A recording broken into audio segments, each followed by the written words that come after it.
بسم اللہ الرحمن الرحیم۔ السلام علیکم پیارے دوستو، ڈریکولا بھی ہالی ووڈ فلمی دنیا میں اسپائڈر مین، بیٹ مین جیسے بڑے کرداروں کی طرح ہی ایک مشہور کریکٹر ہے۔ لیکن حیرانی کی بات یہ ہے کہ سپر مین اور بیٹ مین جیسے ہالی ووڈ کریکٹر فیک ہیں، لیکن ڈریکولا ایک ریئل یعنی سچا کریکٹر ہے۔ اور آپ کو جان کر شاید سب سے زیادہ حیرانی تب ہوگی جب آپ کو یہ معلوم چلے گا کہ یہ اصلی ڈریکولا ہالی ووڈ فلموں میں دکھایا جانے والے ڈریکولا یا اپنی کہانیوں میں سنائے جانے والے ڈریکولا سے بھی زیادہ خطرناک تھا۔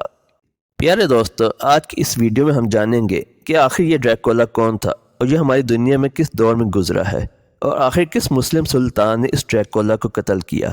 ساتھ ہی ساتھ ہم یہ بھی جانیں گے کہ اس کا نام ڈریکولا کیوں پڑا تھا۔ اگر آپ اس چینل پر نئے ہیں تو چینل کو سبسکرائب کر دیں اور بیل آئیکن کو پریس کر دیں تاکہ آپ اس طرح کے مزید اسلامی واقعات پر مبنی ویڈیو سے مستفید ہو سکیں۔ کہا جاتا ہے یہ ڈریکولا اس دنیا میں تقریباً 1 سے 1.5 لاکھ لوگوں کے قتل کا ذریعہ بنا تھا۔ لوگوں کے قتل کرنے کے ساتھ ساتھ یہ حیوانیت کی تمام حدوں کو پار کر دیا کرتا تھا۔ لوگوں کو قتل کرنے کے بعد بھی یہ ان کے خون کو نکال کر اس سے روٹی کھایا کرتا تھا۔ اس کے بارے میں یہ بھی کہا جاتا ہے کہ یہ اپنے دشمنوں کو ڈرانے کے لیے لوگوں کو قتل کرنے کے بعد نوکیلی لکڑیوں میں انہیں موتی کی طرح پرو دیا کرتا تھا، یعنی لوگوں کی لاشوں کو لکڑی میں اس طرح سے ڈالا کرتا تھا کہ لکڑی ان کے آر پار ہو جایا کرتی تھی۔ پیارے دوستو، اگر آپ تاریخ کے اوراق کو پلٹو گے تو آپ کو یہ معلوم چلے گا کہ 15ویں صدی میں جب سلطنت عثمانیہ کے تخت پر سلطان محمد فاتح بیٹھے ہوئے تھے تو اس وقت سلطنت عثمانیہ کی فوج نے یورپ کے کچھ علاقوں کو فتح کرنے کے بعد رومانیہ کی طرف بڑھنا شروع کر دیا تھا۔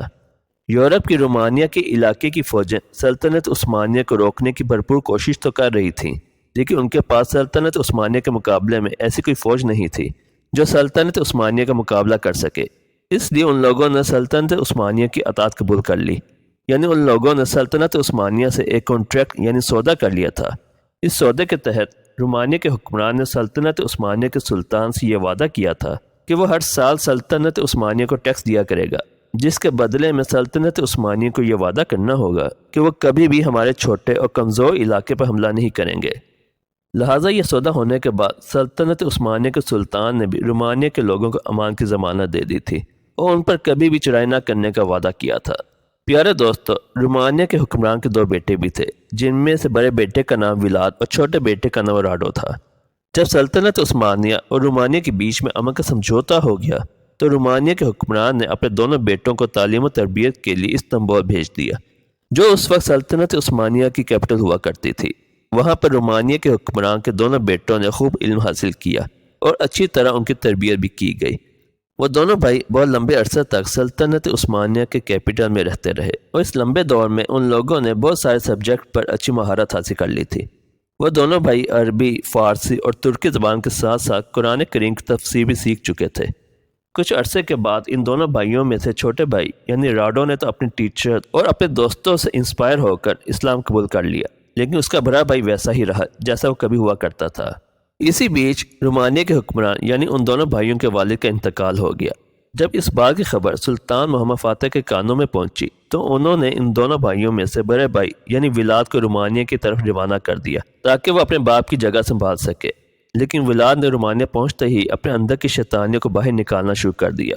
اس نے سب سے پہلے وہ امن کا سمجھوتا توڑ دیا تھا جو ان کے والد اور سلطنت عثمانیہ کے بیچ ہوا تھا، اور اس نے اپنی ایک الگ سلطنت قائم کر لی تھی۔ اپنی ایک الگ سلطنت قائم کرنے کے بعد اس نے سب سے پہلے اپنی فوج کو مضبوط کرنا شروع کر دیا تھا تاکہ وہ سلطنت عثمانیہ سے مقابلہ کر سکے۔ پیارے دوستو، ولاد کیونکہ ایک ظالم قسم کا انسان تھا جس کے دماغ میں شیطانی ہمیشہ سے بھری ہوئی تھی، اس لیے اس نے سلطنت کے تخت پر بیٹھتے ہی آس پاس کے تمام لوگوں پر ظلم و ستم کرنا شروع کر دیا تھا۔ وہ چھوٹی چھوٹی باتوں پر لوگوں کو قتل کر دیا کرتا تھا۔ اس نے اپنے دور میں خون کی وہ داستان لکھی جو آج سے پہلے نہیں سنی گئی تھی۔ ولاد اپنے آپ کو ڈریکل کہلوایا کرتا تھا اور اسے یہ کہلوانا اچھا لگا کرتا تھا، جو بعد میں آگے جا کر اس کے ظلم و ستم کی وجہ سے ڈریکولا کے نام میں بدل گیا تھا، اور لوگ بھی اس کے ظلم و ستم کی وجہ سے اسے ڈریکولا ہی کہنے لگے تھے۔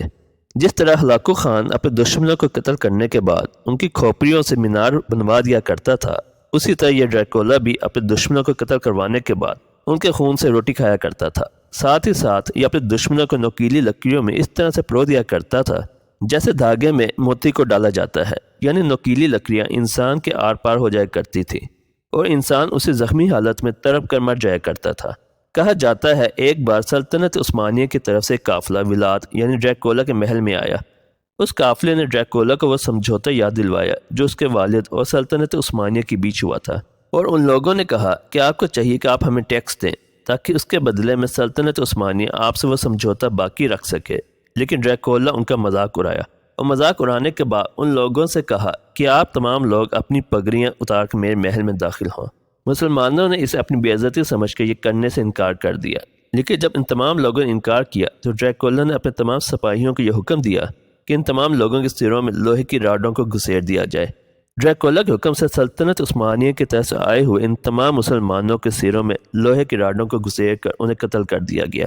لیکن جب اس دردناک حادثے کی خبر سلطنت عثمانیہ کے سلطان محمد فاتح کو لگی تو انہوں نے فوراً ڈریکولا کو قتل کرنے کے لیے ایک لشکر رومانیہ کی طرف روانہ کیا۔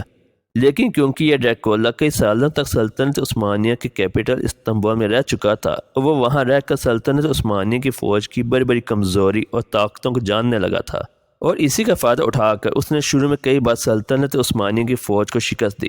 ڈریکولا نے نہ صرف سلطنت عثمانیہ کی فوجوں کو شکست دی بلکہ ساتھ ساتھ سلطنت عثمانیہ کے مسلم فوجیوں کو اپنی عادت کے مطابق نوکیلی لکڑیوں میں پرو دیا تھا۔ ڈریکولا کی ان تمام حرکتوں سے پریشان ہو کر آخرکار سلطان محمد فاتح نے ایک بڑی فوج کے ساتھ ڈریکولا کے مقابلے میں ڈریکولا کے اسی چھوٹے بھائی کو روانہ کیا جو پہلے مسلمان ہو کر سلطنت عثمانیہ میں ہی رہنے لگا تھا، یعنی جس کا نام راڈو تھا۔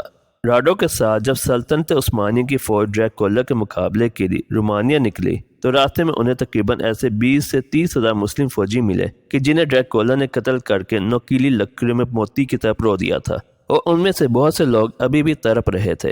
آخرکار ڈریکولا اور اس کے چھوٹے بھائی راڈو میں بڑی زبردست جنگ ہوئی، اور اس جنگ میں ڈریکولا کے چھوٹے بھائی یعنی راڈو کو فتح ملی اور ڈریکولا کی اس میں ہار ہوئی۔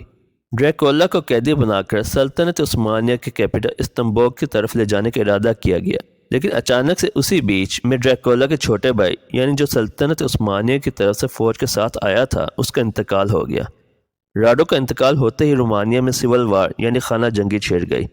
حالات کو خراب ہوتے دیکھتے ہوئے سلطنت عثمانیہ کو ڈریکولا کا فوراً رہا کرنا پڑا۔ ڈریکولا نے پھر سے اپنی سلطنت پر قبضہ کر لیا تھا اور عادت کے مطابق اس نے پہلے کی طرح ہی اپنے خونی کھیل کو شروع کر دیا تھا، لیکن کیونکہ یہ اب سلطنت عثمانیہ اس سے بہت زیادہ تنگ آ چکی تھی، آخرکار 1476 میں سلطان محمد فاتح نے ایک بڑی فوج کے ساتھ ڈریکولا کا سامنا کیا۔ اس جنگ میں سلطنت عثمانیہ کی طرف سے ایک مسلم فوجی نے ایسا تیر چلایا جو ڈائریکٹ ڈریکولا کی گردن پر جا کر لگا، جس کی وجہ سے ڈریکولا کی وہیں پر موت ہو گئی۔ اس کی موت کے بعد اس کے خونی کھیل میں ہمیشہ شامل رہنے والے لوگوں کو بھی ایک ایک کر کے قتل کر دیا گیا، اور ڈریکولا کی لاش کو بھی اسی طرح سے ایک نوکیلی لکڑی میں پرویا گیا تھا جس سے یہ دوسروں کی لاشوں کو پرویا کرتا تھا تاکہ یہ لوگوں کے لیے عبرت کی نشانی بن سکے۔ اس طرح سے یہ دنیا کا ایک بڑا شیطان سلطان محمد فاتح کے ہاتھوں قتل ہوا تھا۔